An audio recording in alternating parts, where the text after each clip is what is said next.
Hi, Pep. If I could just ask a couple about, first of all, your thinking behind moving training today and why that's important for your team. We'll train tomorrow morning. Quite unusual though, is it? No.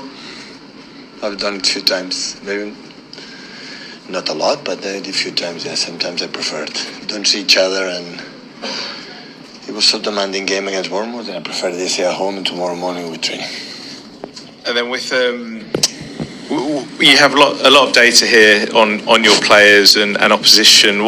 When you have an extra 2 days rest like Dortmund, what does the data show that we are used to? But does it show that's quite a big advantage? It's what it is.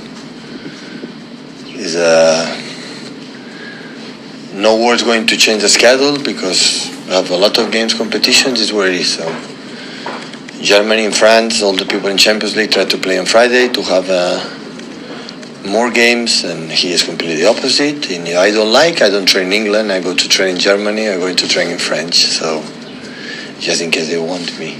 So that's why it's what it is. Pep, how important is this run of home games for you, not just in the Champions League, but massively in the Premier League as well? Always in Champions League in the old format, when we were make 9 points in home games, and you have one victory away, always you are qualified.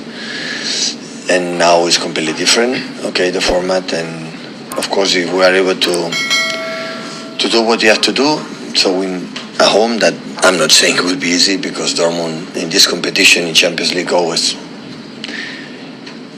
they I would say they perform their best I would say, because always arrive in the later stages and always go through in the group stages, but with 9 points more we'll be of course qualify between the 24, but we will be close to be in the first 8. Do you feel in some ways better prepared for the Champions League this season, the new format? Maybe I was not clear enough, like you have been 1,000 million times here. It's not about we are prepared in the new format or not. Last season we were injured. 50% of the squad was injured during month and month. And especially in that period, what defined the Champions League qualify, because there are a lot of games. So that was the reason why. Of course we are prepared for that format, for the old one, and maybe with Seferin think for the new format. So we will be ready. It's just last season we have a lot of problems in terms of we didn't have players, and that was more difficult. Hi Pep, big night for Erling tomorrow night, playing against his former club. Just when you think back to the player you watched playing for Dortmund and the one here, obviously he still scores a lot of goals, but how different has he become, or is he very much the same, do you think? First of all, it's not the first time. I think Erling played against BVB, and I think when he was there, he played against us 1 or twice, and I think he's going to the press conference, right? So he's a perfect question for him. But when you think back to when you signed him, you didn't really have a sort of a number 9 at the time. You were winning the league with a false 9. I mean, was it always a incredibly easy decision to sign? I play with false 9 with Messi. I play with 9s with Lewandowski. I play with 9s with Sergio Agüero, and I play 9 here with Phil Foden false 9, and now with Erling we cannot play with false 9 because it's too good being as a 9. So I adapt, always try to my players. Hi Pep. I think it's about 14 games in around the next 60 days. Is this the most exciting part of the campaign? And if this... Sorry. Is this the most exciting part? 14 games? No. 14 games in 60 days coming up. But is this after Liverpool, I have 10 days off. I'm going to holidays. Yeah. But is the period... And after? Yeah, is the period coming break up the most exciting part of the season, and does it set you up for the rest of the campaign? Yeah, but so you have international break September, October, November, and after that start in this country November, December, January, February is wow. I don't know excited is the right word, but it's demanding, that's for sure. So but yeah, 1 decade I'm here, so I live many times this situation.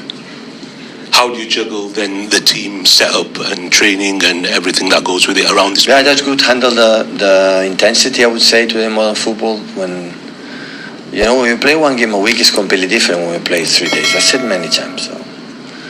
So the teams are really, really good most of the time, but play one a week is completely different when we play 3. That the most important thing is how you handle not just the minutes and how many minutes on the pitch, how many minutes in the meeting rooms, how here the physicality.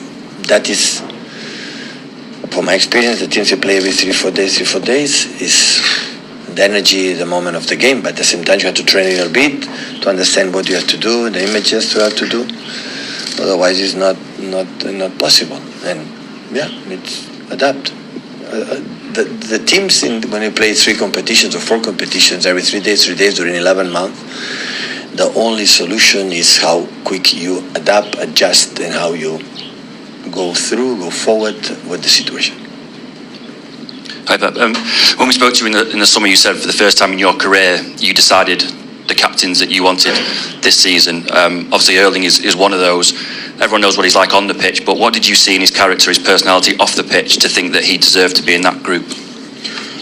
It's difficult to find a real world-class player or start to be incredible, humble, and thinking what is the best for the team. I know he want to score goals. The impact he knows, because the way he's scoring goals helping the team. But I had the feeling that I always have an eye what is the best for the team. And when that's happened, it's difficult to find. When a goal-scorer players have this kind of ability, or the talent, or I would say generosity or kindness, or whatever you want to say. And Erling is like that. It was a surprise, honestly. We normally striker just thinking goal. Of course, he has to score goals. It's the best way to help us. That is obviously clear. But that's why I decided for that, because that guy signed a contract for 10 years. So as much is involved in many things, will be better for him and for the club. Pep, do you think Erling is helping the team more out this season? I'm thinking back to the derby where he was sort of defending corners and putting more effort in that way. Do you think that's improved that level of that part of his game as well? No, his presence in the set pieces today is so tall. He's aggressive, and of course we cannot demand. We have to support defensively. I try to organize the team to allow them to run as less as possible, and the efforts, because it's so big, you cannot play every 3 days, 90 minutes and make the big action to 30-40 meters. So I don't want that. That's why always another thing. I think the teams who play every 3 days, 11 months, as much you control the ball, through the passes, not in the period of the season, during 11 months, and you can handle the game in the way you want to do, you survive. Less injuries and everything. So that's why we try, but at the same time, when it's not possible, he has to help us, and he's helping us. Hi Pep, there'll be some names in the Dortmund team that City fans will recognise. You had Jan Couto here. Did you think about keeping him and playing him, or? Sorry? Jan Couto? Jan Couto. Yeah. No, you pronounce really good. I'm happy that he is there. He came here so young, making incredible impact with Girona. The best season in his history, and after Dortmund always approach for the young talents, invest with them, and after to make impact there, and after sell them. And Jan is one of them. I'm happy that he's doing really well. And obviously English fans will be interested to see how Joe Bellingham does over there. Is he a player you were aware of at Sunderland? I don't know.